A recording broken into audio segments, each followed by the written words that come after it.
Muy buenas noches, mi nombre es Jason Cano, soy estudiante de Administración Financiera. En este momento voy a hablar acerca de la administración en gerencia y de las organizaciones. Principalmente pues iniciando son los fundamentos de la administración de gerencia. Estos se dividen en varias fases. Una de ellas son las organizaciones en administración de la gerencia, las organizaciones de acuerdo a su contexto y entorno, que son las que se manejan tanto como en el microentorno como en el macroentorno. Adicional a ello está también las tendencias de las organizaciones de acuerdo a los ciclos de cada una dentro de la misma empresa o organización. Está la administración de gerencia como un factor fundamental en la actividad de la organización, que ya sería el orden que presenta a los trabajadores o al personal de cada empresa.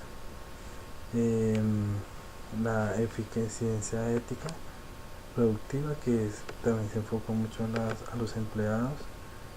La evolución de la administración de la injerencia, que es como ha trascendido de los años anteriores a lo que es ahora, que se ha implementado cada vez más pues para surgir entre ellos.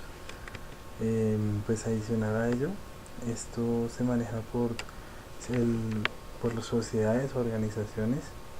Esto se maneja como en el sistema sociocultural, el sistema económico, también se maneja con el sistema jurídico legal y el sistema político. También observamos que las organizaciones se manejan por dos fases, que es una que es la que es sin ánimo de lucro, sin fin de lucro, perdón, que son las organizaciones como los colegios, los hospitales, también las universidades, que se puede evidenciar.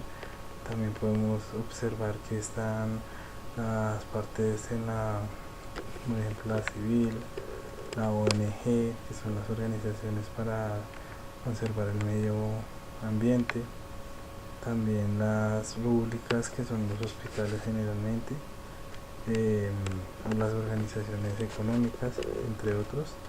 Y también observamos las organizaciones en cuanto a la parte con un fin de lucro, que ya son la parte más alta en la parte económica.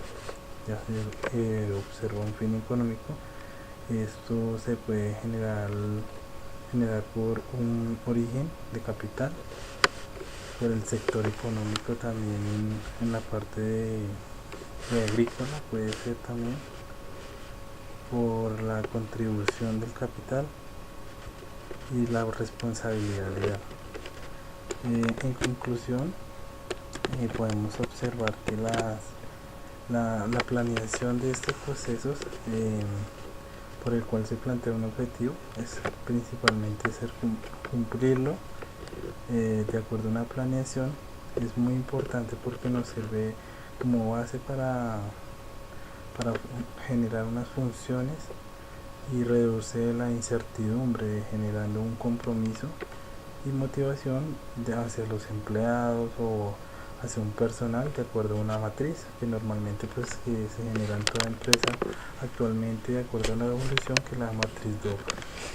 Y pues así podemos identificar los diferentes niveles que se generan en la planeación corporativa de acuerdo a sus funciones y de acuerdo a sus objetivos.